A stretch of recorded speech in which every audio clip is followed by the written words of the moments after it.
and Chris.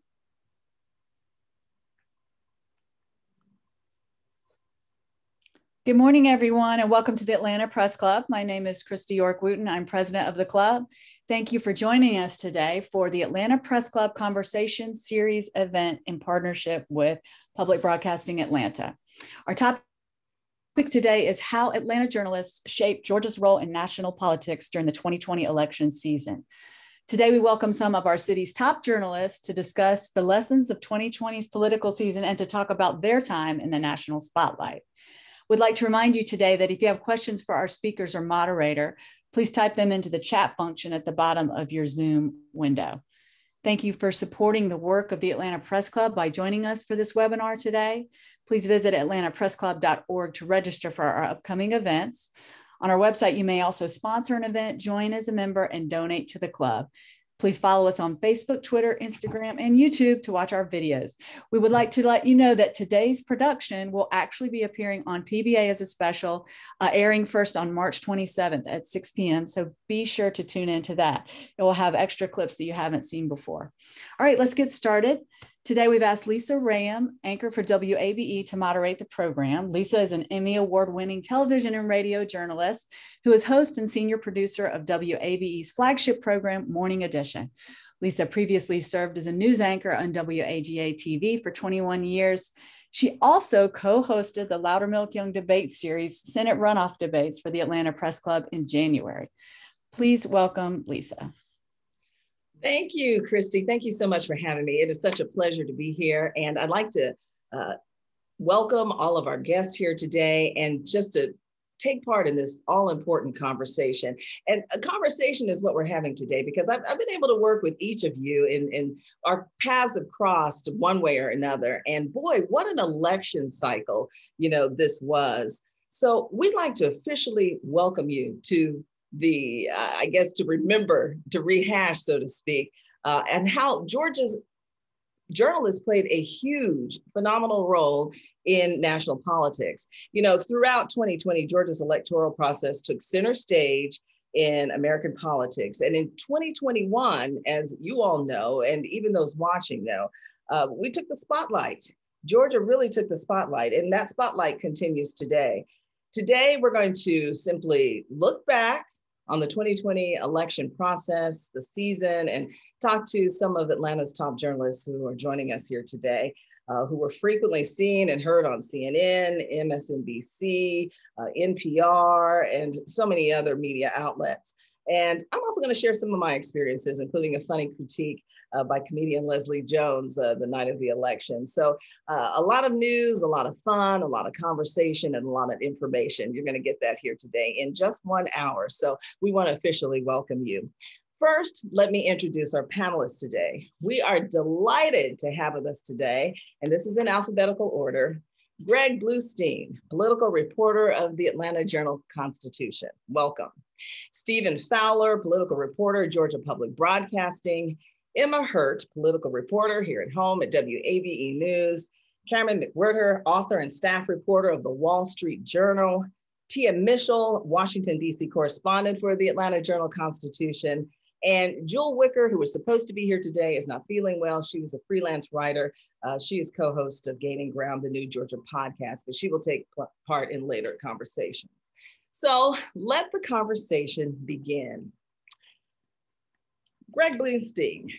Hi, Greg. How are you? Hello. Have you gotten any rest since I last saw you? I have. Okay, well, that's certainly good news. Well, Greg, you dominated national media coverage during the 2020 elections and runoffs, and you became known nationally as a prime source for Atlanta reporting and analysis. Do you think the national outlets really relied on you and your reporting and that of local reporters to, one, get the story right, but two, to kind of be embedded in Georgia politics as it was unfolding? Yeah, I think it was a combination of both.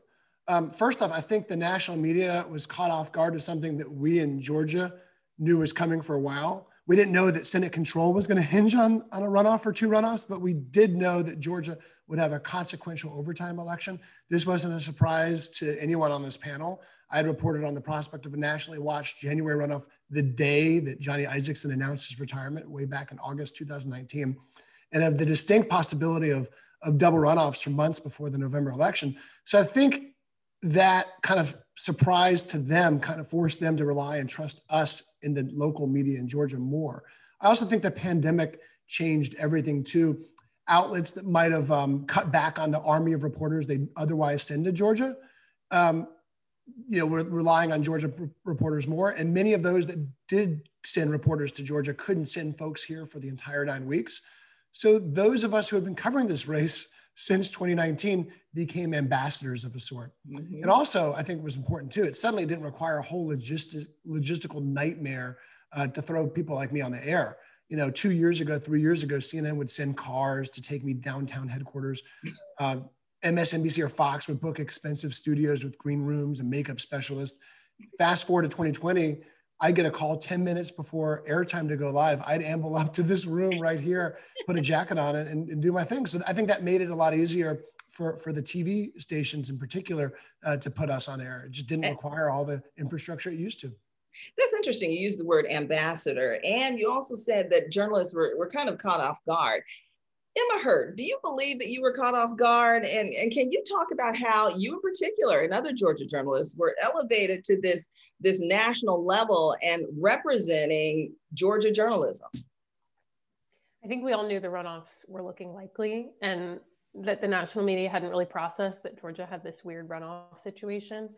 The level, as Greg said, of importance of the runoffs was not something that I predicted. But as we're watching all the returns, there's the whole presidential drama. And then in the back of our heads, we're sort of side by side. We're all like, oh my God, wait a minute, the Senate, is this really going to happen? Right. But I agree with all that Greg said. And I would also add, I think because the runoffs were kind of an extended period of time in which we were, for 9 weeks, I guess, 9 weeks, the center. It wasn't just like a 2-week period. It was a long time. And so people also didn't, national outlets didn't send as many reporters for that entire time. And meanwhile, every single day, there were like 5 or 6 national story increments coming out of Georgia. And so the volume, because we were the only game in town, because former President Trump was fixated on Georgia as well, there was just infinite market for every little Georgia story. And, you're like, oh, you care about this press conference with Secretary of State Ravens? Okay. I guess I'm going to do a national story on this. And I guess there's a Saudi Arabian news network at this press conference that used to be just like 5 of us. So that was crazy. But, we were lucky to be here. And hopefully, though, I think we can all agree it will never quite happen again in the same way. I think they're going to change the laws so that it doesn't, and everyone on both sides of the aisle, except maybe the media buying companies, would like this to never occur again. Yeah, it was quite a cycle to live through. And Georgia was certainly the talk of the town, and it was the talk of national news, as we just said. And Cameron, you had the opportunity to cover both the national aspect and the local aspect. How did it differ when you were going through this election cycle, spotlighting Georgia, spotlighting the Senate race, and trying to tell that story in plain English to the rest of the nation? Well, that's that. I think Greg and Emma both made great points, and I think it's important to note that their work, they're in it. They were both in the trenches every day, and that played a big role in building momentum for us to go to our editors and say, this is a bigger story. It's getting bigger. You need to start paying attention to it. And it's a process to sell it to our national editors that it's a national story. I think one thing you misspoke about earlier, you said the election cycle that was. It's never stopped. Mm-hmm. It's still going on. I mean, this thing is going to go on until maybe 2022, maybe beyond. And we're all sort of taking a little breather right now, but it's back on. And what's going on in the legislature, the angling that's going on. What is former President Trump going to do? I mean, this is going to put attention on Georgia for years, and it is going to put all of the people on this panel and all the journalists in this state on alert all the time. Now, hopefully, it won't be like what we just went through, but it's going to be intense. Cameron, thank you. And, speaking, on a national level, not only was the news being made here in Georgia, but also in our U.S. Capitol, January 6th, namely. Tia Mitchell, you had some experiences there with that type of reporting those kinds of stories that were so emotional and just enveloped the entire nation. And you had to bring that home to Georgia. How difficult was that? It was difficult in the fact that I wasn't only covering the story, I was experiencing it. I was in the House chamber when rioters tried to breach the House chamber. And for a while we were locked in while police officers defended the chamber to keep it from being breached. So I witnessed a lot of things firsthand, but I guess that helped me in a lot of ways because as I was reporting it on that day and continue, of course, to report about the fallout, I was able to, I had a first person account of what happened from the perspective of being in the chamber when the breach was attempted. So I guess it's just required me to really, figure out a way to compartmentalize the personal aspects so that as a journalist, I can remain objective and continue to report on the continued fallout, but also, taking the time to, think about how it has impacted me personally so that I'm not totally disregarding that aspect. And as journalists, we're supposed to be objective, but we felt these stories that were coming across and that we were talking about. Tia, can you quickly share one of the most frightening experiences you shared on January 6th? Well, I would say when we got locked in, so they were evacuating the House chamber, and there were 100 to 200 members of Congress and probably a couple dozen members of the media like me. And at a point, they could no longer evacuate us because the rioters were in the hallways and it was just too dangerous. So probably the scariest point is when they said, hey, we're going to have to lock you guys back in the chamber. Just take cover and do the best you can. And we have gas masks. And unfortunately, we heard a gunshot. And so that was really scary. And we didn't know how long we were going to be in this posture. We didn't know if the rioters were going to get in. And there were about 50 of us, including members of Congress, including the members of the media, who would have been in the chamber if the rioters had got in. And, just that unknown. And then, maybe 10 or so minutes passed and they were able to clear the hallway enough to evacuate us. And we literally had to walk within feet of some of the rioters. They were subdued at gunpoint by Capitol Police officers at that point.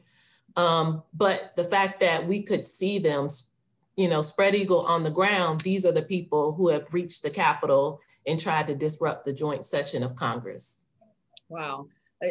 Very incredible to watch on TV, but even just to read the stories and how you help bring that to life. Stephen Fowler, you're making me feel guilty because I'm not wearing my mask, but welcome. We're glad to have you. And, we're talking about frightening stories. How scary or how intriguing was covering Georgia Senate race and the elections overall, the presidential election for you? Well, most of my focus has been on voting in elections. And typically it's a very boring, mundane procedure. People show up and vote. People are caring about what the results are when things are tallied and, certification happens and everyone goes home. But we had two dueling narratives of reality when it came to how Georgia's votes were counted, even though they were counted 3 times, including once by hand. And you saw people face death threats. You saw poll workers being tailed as they went about their duties. And you had, people sending, I even got screenshots of my parents' home address with people threatening me because of my reporting on the truth about elections. And it's not something you would expect to ever deal with in, you know, Georgia politics, or even just politics in general at the state and local level, but really concerning how much democracy was in jeopardy, it seemed like, for a couple of weeks, culminating with the January 6th insurrection, because people didn't believe basic facts about how the vote went and how the government works. Mm-hmm. Yeah, as journalists, often we find ourselves in the line of fire, but never so much than with this particular election. Emma, let me ask you, any threatening phone calls, anybody telling you, hey, change the story, change the narrative? What are you talking about? There was so much angst on both on all sides of this coming at us. I think I didn't get any direct threats like Stephen and others probably have, fortunately, but I got a lot of feedback, a lot of anger, really. Like, if you're telling someone something they didn't want to hear, whether it was that there was no fraud, or that that, you know, Democratic campaign strategy maybe wasn't X, Y, or Z. From all sides, you're getting hate. And that's true really in politics. I have learned covering politics. Others have more experience doing this, but it seems to be just the fact, right? Because it's so, we're so divided right now. But with the attention, the volume of stories, it just was amped up by like 100, 200%. And so the trolls were out in full force. The emails were often like, okay, cool, you're an enemy of the people. All right, fun. But we developed thick skin, but even this was next level. Yeah, thank you, Greg. I read your tweets, and what about you? Did you have people that were coming for you, so to speak, simply for telling the story as it was? Yeah, of course. I mean, folks who went after my Jewish background, who attacked the reporting. And look, it was probably a fraction of what the candidates themselves got. You know, we were sort of on the front lines, but I just remember talking to Emma about it throughout the campaign, which is that thick skin. I mean, we kind of have to tune all that stuff out. And it's not just the attacks and the emails questioning. It's also sometimes, you know, what other outlets are reporting that our editors might be really interested in. And, you know, us reminding editors, hey, we wrote that story a month ago. You know, we're on to something new now. So it's all sorts of, you're kind of in the center of this storm, and it's exciting, but it's also very high pressure. Again, I was talking to Emma, and Cam went through this too in 2018.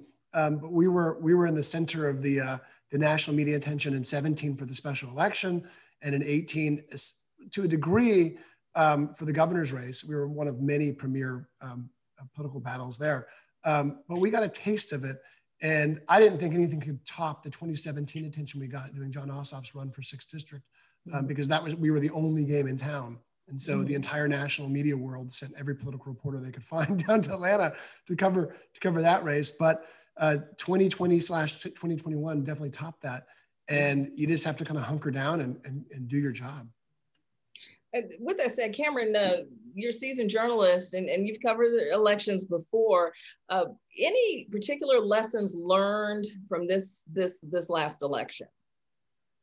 I think that you have to really, I mean, Greg pointed to this, but you really have to tune out the cacophony from social media when you're doing your job, you know, because the threats would come and we get, I'm sure everyone was getting crazy threats. Everyone was getting nasty remarks. People were sending me emails about my house, you know, crazy stuff was going on. But it's a lot of hot air, you know. I mean, you really just have to focus and do your job. And I think that it's very interesting. I work for the Wall Street Journal, which is has a conservative editorial section. And then the news side is all we do is produce the facts. And to be lambasted as a leftist liberal commie, you know, was pretty surprising. But you know, that's sort of the world we're in. And I think all the journalists here could comment about, you know, covering a Trump rally, for example, and wearing a mask, in part because it's required by my job, was problematic. It was a political statement to be wearing a mask, and that would be something you had to navigate. And going out to meet Republican voters in some of the rural parts of the state and wearing a mask was something we had to negotiate. It was like it was a constant issue and a political one, and I'm sure they all have stories like that too. But it was definitely difficult and will remain so. During this election, there were all the little sub stories happening, and one happened to be the demographics, the ever-changing demographics in Georgia that sometimes national media just can't grasp. Tia, how hard was it for you to translate that in your reporting, specifically with Georgia supposedly turning blue and the role that the youth played, African Americans played? How important was that for you to get that across in your stories as a journalist? I think it's important to get that story across because that's part of the complete story. You know, Stacey Abrams rightly got a lot of attention for putting together a playbook that was executed in Georgia, but even she was very cognizant, very proactive about elevating other activists, other leaders in Georgia.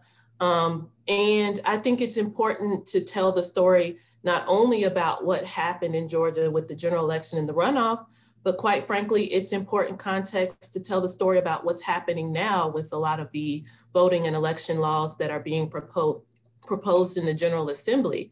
So we've got to give people that complete context that there is this coalition of activists, organizations, and then grassroots voters that are changing what voting looks like in Georgia. And as a result, there is kind of now an offensive to constrain some of that progress. And whether you agree or disagree with that probably depends a lot on your politics, but we've got to put it in context. Put it in context. And Greg, you just reported yesterday about Atlanta's Center of Political Gravity shifting to Atlanta. Why was it so important for you to tell that story after this particular election? Yeah, I mean, one of the things that kind of got underplayed and that, again, everyone on this panel knows and recognized was that this wasn't some sort of overnight success for Democrats. This has been a trend that had been building over the years. Republicans won the state by 8 points in 2014. Trump won the state by 5 points in 2016. Kemp won the state by 1.5 points in 2018. Just looking at those numbers, it is getting narrower and narrower.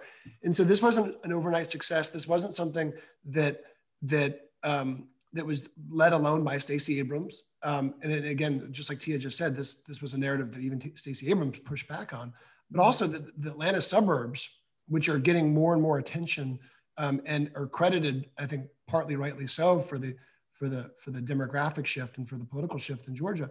They're not some monolith. They're not a stand-in for white voters anymore. And they might be in some other suburbs and some other states might be stand-ins, but not in Georgia. Atlanta suburbs are becoming increasingly diverse and increasingly powerful politically. And that's the story I wrote yesterday, just trying to tell the story that the rural lawmakers, the rural Georgia, which used to have an outsized voice in Georgia politics, even after the county unit system was disbanded in the 60s, it doesn't have nearly the center of gravity. It doesn't have nearly the force it does anymore. And that's the story that will continue to shape 2022. As Cam said, this election isn't over. We've got another one already beginning next year. Yeah, the conversation of demographics will certainly continue. Stephen, can you recall for us a story that particularly stood out to you and for you during this last election? I think for me, it was back in February, March of 2020, when the coronavirus pandemic started to become a thing. And we were talking to county elections officials across the state because they were busy rolling out this new $100 million voting system. And we were asking them how they were going to prepare for a potentially deadly pandemic, because voting is something that a lot of people show up to do in close type proximities. And, you know, we heard from officials who were worried about elderly poll workers not being able to show up to work. We heard about worries of polling places dropping out because they didn't want to potentially get a bunch of people sick. And we heard about fewer machines because they tried to figure out social distancing and how to sanitize touchscreens and things. And that was back in February. And they said that those were going to be a problem when June's primary came. And lo and behold, all of those problems came to bear on the June 9th primary. And I just remember reading all the national headlines about it was a disaster that nobody saw coming. But, you know, here you had the people running elections 4 months before that saying, this is the problem we're going to face. And I think it was a turning point in people paying attention to how elections were run in Georgia. And as we got closer to November, there was more stories and more scrutiny on how voting was going to happen, especially in what was going to be such a close, high turnout election. And so that's something that stood out to me because, you know, you had not just big metro counties saying we're worried, but I remember talking to the elections director of a suburb outside of Albany, which at the time was one of the hardest hit areas in the country for the COVID-19 pandemic. And she was like, sorry, I was late to the interview because I had 3 funerals for friends this morning. And I needed to call and check on my daughter, who was a nurse at the hospital, because she started running a fever and didn't know if she was sick. And just the humanity of the story so early in the pandemic kind of stuck with me for the rest of the cycle. Emma, I'll ask you the same thing. What was your major takeaway? What was the story that just gave you an aha moment? I'll apologize in advance. Someone is doing like tree work outside my house. So if there's background noise, that's what's up. I think that it was the stories that to us that maybe seemed obvious that we'd lived the context. But, you know, for example, I ended up doing kind of a full blowout like timeline of, we called it casually, this isn't the title or anything, but the Kemp-Trump bromance. Like what is the history of this relationship? Where did it first start to falter, leading up to, you know, that time in December when former President Trump was tweeting about Governor Kemp all the time and saying he regretted endorsing him, and just being able to realize that we added a lot of value to the coverage and explaining this to people, this context, this background that to us felt obvious, but suddenly was nationally relevant. And I like to hope improved people's understanding of what was really going on. And I will silence myself in my trees now. Okay, Cameron, we have a question from one of our visitors, and they said, you mentioned that even the Wall Street Journal center-right publication was considered leftist. And this appears to be happening in every state. But as a journalist reporting from Georgia, where do you see the media universe heading? I mean, in terms of covering Georgia, or in terms of what we're going to be covering politically in general? It goes on to say, can a publication like WSJ bring some other media back to the center, especially when reporting about regional politics? I think that's a very open question. That's certainly, and it's one that the Journal has sort of based its financial future on. We're doing very well right now, but let's see. You know, I mean, right. For example, one of the interesting stories that everybody in this panel has been covering is the implosion of the Republican Party in Georgia. I mean, it is, I don't know, we could take a poll, but I mean, maybe there's 5 or 6 factions now openly bashing each other. I mean, that's a stunning thing when you think that this is the dominant political party in the state and has been for years. So they are imploding, and covering that, if you're center right, you know, people sort of, there are a lot of people who talk to us that don't talk to other publications, which is helpful in us telling the story of this implosion, this demise. Or we'll see what comes out of the ashes of it. And you know, with that said, there was so much going on with the elected officials, those running for office, that my experience was I heard from a lot of people who felt that their voices, their concerns were getting lost in all of this. Tia, did you find that when you walk the neighborhoods, when you talk to various people, did you find that they felt their voices was getting lost in this unusual cycle that was happening here in Georgia? I mean, I think that that is, you know, something that we as journalists struggle with, striking the balance between the political horse race stuff, who's winning, who's losing at any given moment, versus digging into the policy. And you really, of course, you can't have one without the other.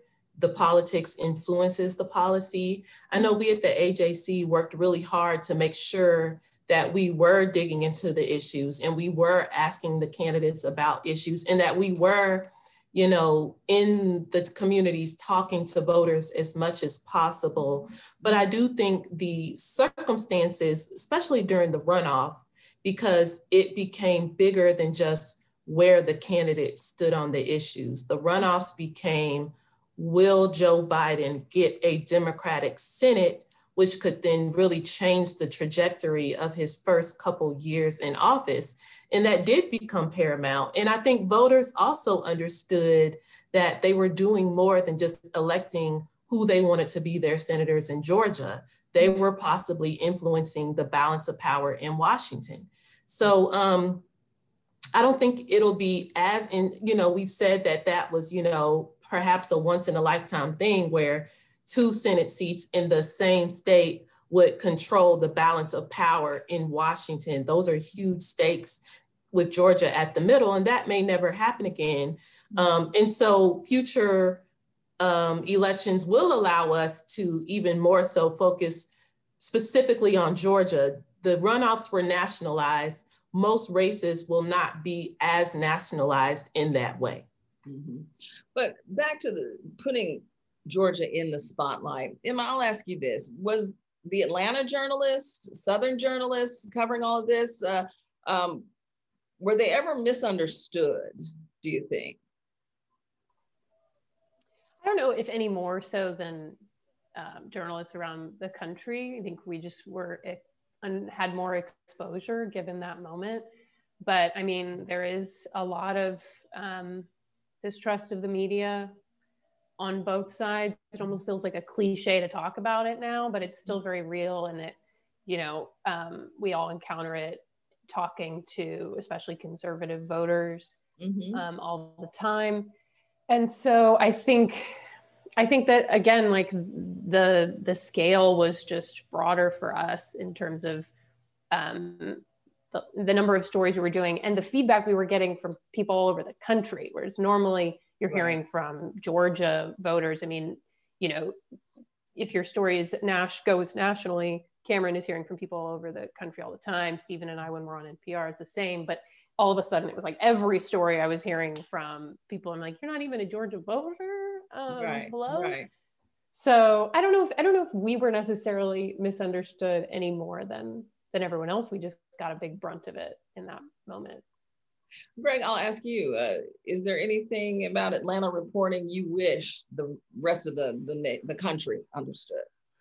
Yeah, it's a great question. I mean, I think in general, we had to come to the realization, and not just in this campaign, but previous ones, that we can't let all that national attention change our game. You know, at the AJC and other local outlets, we have a unique and distinct role that's separate and apart from the national coverage.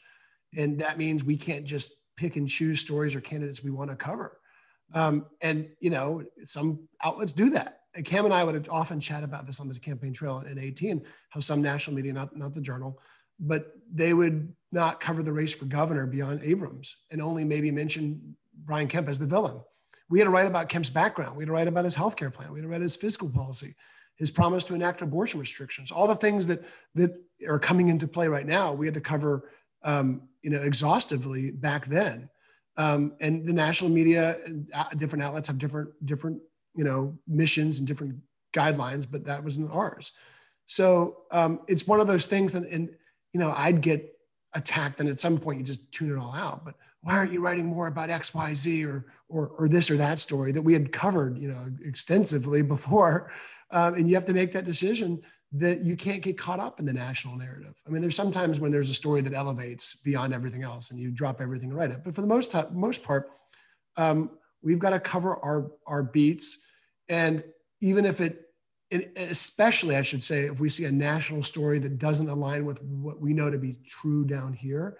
And there's some examples of that. At the start of the runoff phase, an outlet wrote that John Ossoff didn't want Joe Biden coming down here. I literally laughed out loud when I read that, because I knew that wasn't true at all. And it was it was the talk of that morning, not from days, but at least that morning.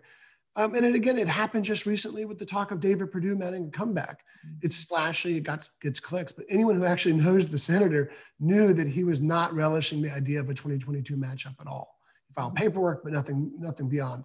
And so that's kind of where our experience covering these people and knowing these people too, and knowing that David Perdue hated the campaign trail a few months ago, and just a few weeks ago, and wasn't begging for a return, like that comes in handy.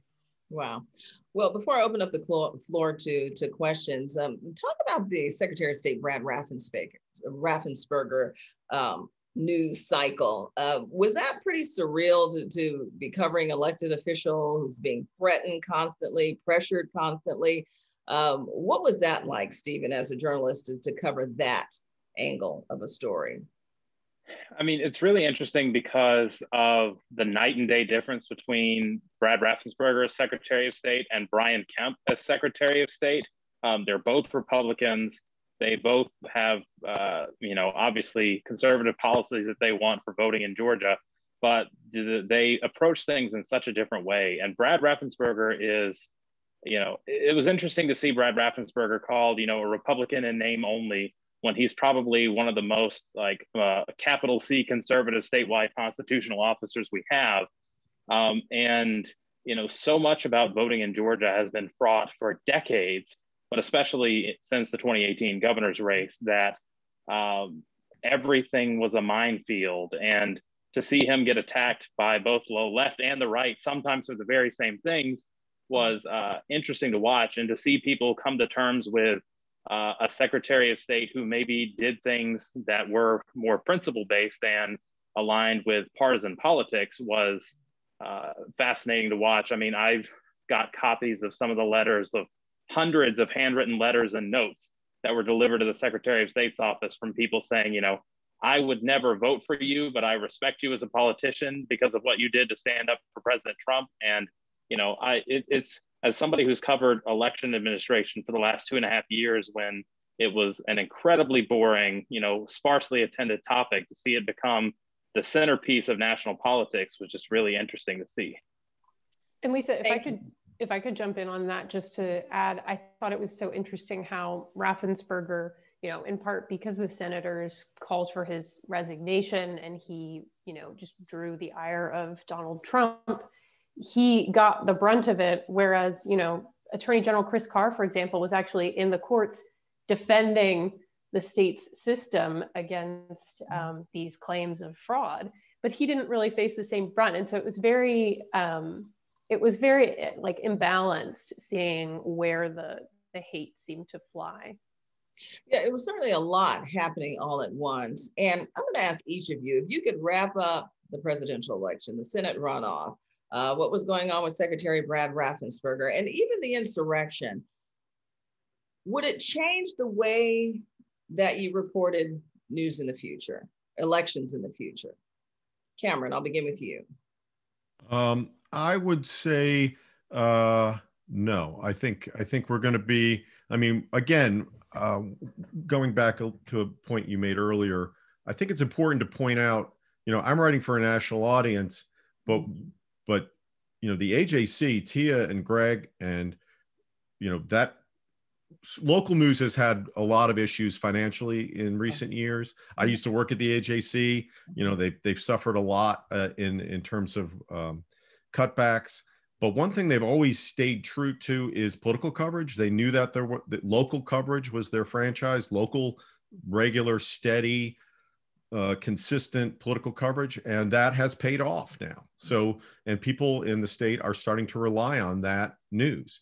WABE did not have that kind of beefed up reporting, but now they have it. Emma came in and brought it, and Stephen, and so now there's really robust local political coverage here, and that has played a really crucial role in covering a really intense cycle that is, as I said, ongoing. It's not going to change. So when I go to my editors in New York or Washington, and I say, I think this is a big story, they have some grounding, and they know that there's I'm not just trying to pitch something, that there's a big story here. Mm-hmm. Yeah, Emma, Stephen, I can attest to it, making national news even to this day on a daily basis. And, you know, to your point, this election cycle is not ending, it's continuing. Greg, I'm gonna ask you the same question, but before you answer, can you factor in the Marjorie Taylor Greene factor? Our audience wants to know, you know, what was it like covering her? And did you anticipate her getting the national attention that she's received? Yeah, that's been a trip. I anticipated her getting a lot of statewide attention, but not necessarily becoming a household name to many political watchers around the nation. I first met with her down the street from where I live when she was running for suburban congressional district here in northern Atlanta. And she was basically casting herself as a slightly more Republican, more conservative version of Karen Handel. And you know, she's transformed into, again, a household name for her spiteful, hateful, racist, xenophobic, anti-Semitic comments.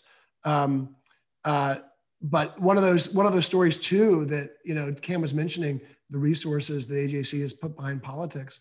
And we're lucky that we were able to have Tia focus on her campaign during the 20 cycle while I was more watching the Senate runoffs and the Senate races, I should say. But one of those stories too that there's less attention because it's a Northwest Georgia district that doesn't have a major media market. And so there wasn't a strong, you know, there's not as many strong media outlets. There's good newspapers there, but they don't have the resources to focus on her campaign. So it was really fascinating watching that evolve. And also, like, you know, we had bandwidth, but we didn't have as much bandwidth as even we wanted to focus on her rise in politics. And I think also for your other question about takeaways and what we would learn going forward, I think it's essential. I think this was a great reminder for outlets, major outlets, to have elections reporters as well as government and political reporters. The AJC's Mark Nesi has cultivated this beat for years, done a terrific job. And I think one of our challenges going forward is that we need to do a better job reaching conservative audiences with our coverage of elections. I'm guilty of this, but dunking on Twitter isn't going to change the discourse. I jump at the chance to go on Fox News to speak with conservative audiences about our coverage and the storylines here. And it's going to be important going forward in non-political discussions, especially when it comes to coronavirus vaccine. Too many Americans, including many conservatives, don't trust taking the coronavirus vaccine because of misinformation. So that's another avenue that we can explore going forward. Yeah, exactly. We did stories on how bad information was getting out there on all levels. Emma, I'm going to ask you the same question. And can you factor into your response Gabriel Sterling, another notable presence during the election who got caught up in all of this? And, you know, who was gone silent. So a lot of people want to know, does he have a future after this? You know, what will he be doing? Can you kind of gauge for us what your thoughts might be? I haven't talked to Mr. Sterling recently. I don't know if others on this call probably might have some insight. I will just say, in terms of going silent, his job is not actually to be in front of cameras. His job is actually a pretty wonky procedural operations inside behind closed doors kind of job. And he was really thrust out there because the level of interest in the intricacies of the voting system was so high. He was the best person to answer all the questions that everyone had infinite versions of asking. And so in terms of him going silent, I would argue maybe it wasn't even really his intent to go on full volume. Wow. And it was just an accident. But I mean, there is talk of that for sure. What is his future? Because he did develop such a national platform, like many other Georgians in the last 3 months. I don't know. Does anyone have inside Gabriel? Boy, can he get angry. So I talked to him 2 days ago. I joked that he should write a book, which I hope he's doing, but also he should include cookbook because he's all over Twitter with all his recipes. He's not silent on Twitter about cooking. So if you want some more Gabriel Sterling content. Oh, that's funny. Well, Tia, let's move on here. I'm going to have you answer the same question, but kind of tell us the national spotlight. Do you wish local journalists had gone more deeper in telling the story? And in fact, were there a lot of stories missed in the process? I don't, there's always room to do more there. And particularly, us Georgia-based journalists, Georgia is so diverse. There are all these micro segments of the population that I wish we had more bandwidth, particularly on the Democratic side, because Democrats were so successful. And we talk a lot about Black voters when you think about Democrats, because they are the backbone of the Democratic Party in Georgia. But we don't talk as much to Latino voters. We don't talk as much to the LGBTQ community and Asian American voters, which also are important voting blocs to the Democratic Party. And then on the Republican side, we talk a lot about rural white voters, but there are those. I would love to talk more, particularly about those Republican voters who supported Trump in 2016 and had enough by 2020. And there's time to still do that. That's the other thing for me. My job, I've only been the AJC's Washington correspondent for a little over a year. And when I got here, we were in an impeachment trial. By the time the impeachment trial was over, coronavirus was starting to ramp up, and the Congress shut down in a lot of ways, like so much of America. But when it was functioning, it was pretty much solely focused on the coronavirus, right. I would say through the summer. And then by the time that eased up a little bit, we were in election mode from June through January. And by the time elections were settled in Georgia, I was back to another impeachment trial. Mm-hmm. So I look forward as a Washington correspondent to being able to dig into some of these policy issues that Congress itself is starting to get back to, that they even weren't doing a lot over the past year. So there's always more that can be done. But I think readers should also not assume it's not being done. Like I think Greg mentioned, people say, well, why aren't you reporting this and why aren't you reporting that? Readers have to really go to the sources, do some Googling, do some searching of your favorite news website, because they probably have written about that thing you're curious about. Right, very interesting. And Stephen, that leads me to this question. You were very in tune to what national news was saying about Georgia. What mistakes do you think national media made in covering the campaigns here? I mean, I think it's very difficult to kind of do drive-by parachute reporting in general. And I think with everything that was happening in Georgia, there were so many storylines. I mean, the major things that happened, the coronavirus, racial injustice movement, elections and voting, the presidential race, the Senate race, all of those could be anchored in Georgia if you had the time and energy to do it. And so I think sometimes the mistakes are, it's kind of like Greg mentioned, the Atlanta suburbs are not monolithically white anymore. Mm-hmm. When you talk about Black voters in Georgia, it's not just Black voters in the suburbs, it's Southwest Georgia, who was a very key constituency to helping Senators Ossoff and Warnock win. And even when you talk about white Republicans in Georgia, there are a lot of different blocks within the state that have different issues. And so I think you miss some of the nuance by not having the understanding of Georgia or having somebody living in Georgia. I'm grateful that we have a Wall Street Journal person in Georgia who knows things. I'm grateful we have a New York Times bureau in Georgia that knows things.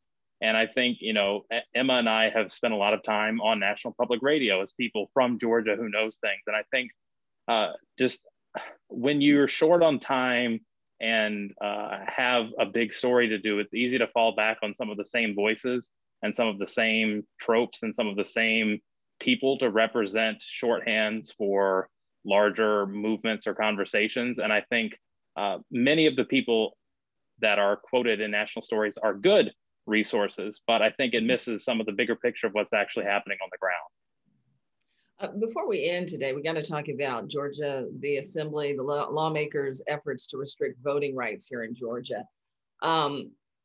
If that happens, how will that affect the next election? And do you see Georgia being in the spotlight again? Greg. Yes, we're going to be in the spotlight again. We've got a potential rematch between Governor Kemp and Stacey Abrams.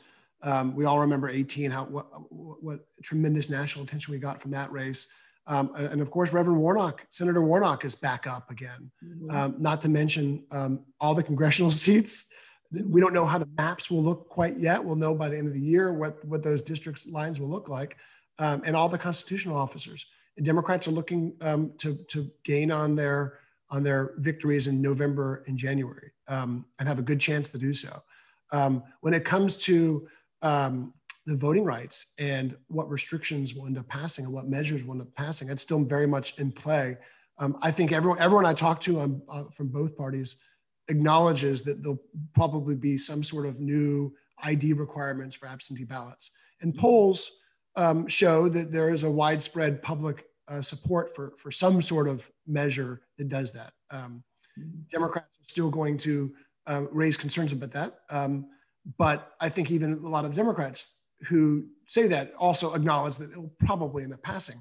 But what else is included in that package remains to be seen. And if Republicans can push it across the finish line, because right now there are so many there's 70 or so proposals. There's 2 or 3 big ones moving through that contain all sorts of different restrictions. And those restrictions will continue to get national coverage. If you think about Georgia being the epicenter going forward, we are the epicenter of voting rights battles. We are the epicenter of misinformation after the November election. We're the epicenter of politics because of those races I just mentioned. And we're also the epicenter, in a way, of former President Trump's future because of the prosecution going right down the street at the Fulton County Courthouse. The grand jury is meeting it's meeting this week. And as the new district attorney, Fani Willis, explores whether or not to actually file criminal charges against President Trump. So we are going to continue to be in that white hot spotlight. Mm-hmm. And I know you're there at the Gold Dome too. So what are your thoughts on that? I was just going to add, in terms of these voting restrictions, which Republicans have the votes to pass if they can keep their caucus aligned on it. The question mark is whether they'll be in effect in 2022, given any litigation that might come. So in terms of an effect on the next election, that's very much an open question as well, because they might just be held up. Mm-hmm. Briefly, back to this pandemic that we're in and hopefully winding down. But Greg, you mentioned earlier at the start of our conversation that one of the major changes was Zoom and the access that we've had to use and grow accustomed to. Have there been any more notable changes that have altered your reporting style? Yeah, my office mates are my 2 kids. My 7 and 10-year-old were in virtual school for much of last year, and my 10-year-old still is in virtual school. So we got to know each other even better. Uh-huh. I dragged them out on the campaign trail. My 10-year-old actually got to interview all 4 Senate runoff candidates and did YouTube videos about each one of them. So they're very funny. My wife will kill better than school. Yeah, that's better than school. Yeah. But also I think everyone can speak to this. We all had to become science reporters, especially early on. I mean, there were days where I would write 4 or 5 stories a day, and not a one of them was on political stuff. You know, the political coverage, it was all on the pandemic, because we all had to be science reporters, especially early on when this pandemic really took hold, and we had to go cover things that weren't necessarily comfortable for us to cover, things that would have been reserved for health reporters or science reporters. Well, everyone at the AJC, and I bet everyone at every other outlet that's represented on this call today, had to become a pandemic reporter in some form or fashion. Mm-hmm. Cameron, how did your world change? Well, I'm talking to you from my office at my house, and I mean, my family is my newsroom now. So I think that the coverage, getting back to one bigger picture about Georgia, is what is going to change is we're going to see in the next couple of years whether Georgia is about to become like Virginia, where the Republican Party has fallen apart and is irrelevant now? Or are we going to become North Carolina or Florida, where it's back and forth?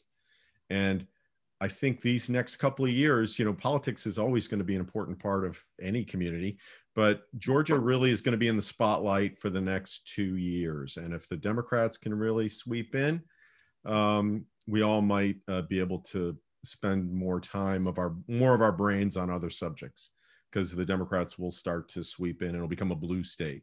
Right now it's purple. We'll see. Purple. Yeah. Cameron, thanks. Emma, any predictions? I mean, Republicans have had a big wake up call. I think 2018 was scary for them, but this is very much not ideal. And so there is awareness that they need to change their strategy, that what has been working is not working right now. And so that involves registering new voters, building up a ground game that doesn't just appear right before an election, reaching out to minority communities and trying to find new voters. I think the question is, as they do things like pass voting security measures, is that going to undermine this kind of growth mindset that many of them are talking about, that former Senator Kelly Loeffler's group kind of is emblematic of? And whether they can find these new voters and convince them to come into the tent, so to speak, because right now the numbers and demographically don't look good for them. So how much can they stretch their voter base and find new voters?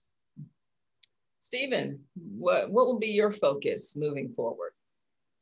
I think it's kind of like Cameron mentioned earlier about the future of the Republican Party in Georgia coming as, Democrats are riding this wave. One thing that should happen in the next year and a half is, more people will be vaccinated. The economy should be able to open back up. Schools will start going back, and a lot of things that might make people forget about the bad times or the hard times will come into play that could affect sentiment of, like, Governor Kemp running for re-election and Stacey Abrams trying to challenge him, which is where the voting laws come in. And just, Georgia's at a crossroads. It's the black hole in the center of the political universe, just sucking in time and attention and money and questions. And I think you will probably see both parties pitch the 2022 elections as kind of this battle for the future of Georgia, and with the maps being redrawn and everything, that I think it's just going to be a really interesting race to see kind of what direction Georgia takes after the turmoil of this past 2020 and kind of the changes that have been building up for the last decade or so. Stephen, thank you. And Tia, I'll end with you. Where are we headed as a nation? You were in Washington, D.C. for the insurrection, and just still so surreal for many of us. Where are we headed, and what will you do moving forward to tell those stories? So we know that nationally, on the Republican side, there's this split between what is considered the establishment and what we thought the Republican Party was until the rise of Donald Trump. And now we have the Trump supporters, also known as MAGA Republicans. And there's real conflict in the Republican Party that does impact not just policy, but the ability for Republicans to win. Again, Kelly Loeffler and David Perdue were probably the first big casualties of that split in the Republican Party. But it's going to play out in 2022, and it's playing out now in Washington. And then on the Democratic side, right now, Joe Biden has Democratic majorities in the House and the Senate, at least until 2022. But there's conflict still there about how progressive does he go? How far to the left will he be pulled, and what will be the ramifications on that with voters? And so that's kind of what's playing out nationally. And, we're just going to continue to watch. And I think it's going to be paramount, again, on reporters like us on this panel to really listen to voters of all stripes to understand how that's impacting, how our elected officials are perceived. Listening, as you all know, is key. I want to thank you all for joining us this afternoon. You are phenomenal, and thank you so much for taking the time. Thank you for having me as your host. I have no idea what that is ringing right now. I'm being asked to end with you, Tia, and talk about the Leslie Jones tweets. I heard she tweeted about you and me. I never saw the tweet, so let's hear what she had to say about you. Well, for me, she saw me, I think, on MSNBC, and you see my background. Right. So she said that my blinds indicate that I live in Atlanta, which I told her, well, sis, I live in Washington, but yeah, my blinds indicate my income level. But she said that I came across like an elementary school teacher, the kind that tells a parent, said the kind that tells a parent, like, your child isn't bad, they just have attention issues. So she called me very calm, sis is how she described it. Okay, all right. Well, I didn't see the tweet about me. I don't want to know, but yeah, she's pretty funny. So thanks for sharing that. Thank you all again for taking the time to be here. And it was my pleasure to serve as the moderator. Christy, thank you. This was like a therapy session. Thank you. Thank you, Lisa, for hosting today. And just thanks for this incredible panel. I mean, my gosh, Greg Bluestein, Stephen Fowler, Emma Hurt, Cameron McWhorter. I'm sorry that Jewel couldn't be here, but Tia Mitchell, and of course, Lisa Ram, thank you so much for hosting. And good luck, everybody, as this political season that never ended continues. So we wish you all strength and safety and good luck out there. Thanks again for joining us. Everybody tune in to PBA on March 27th at 6 p.m. to see the story with bonus content. All right. Appreciate everybody. Thank you so much. Thank you. Thank you. Bye-bye. Have a good day, everybody. Thank you, guys. Bye. Thanks, Christy.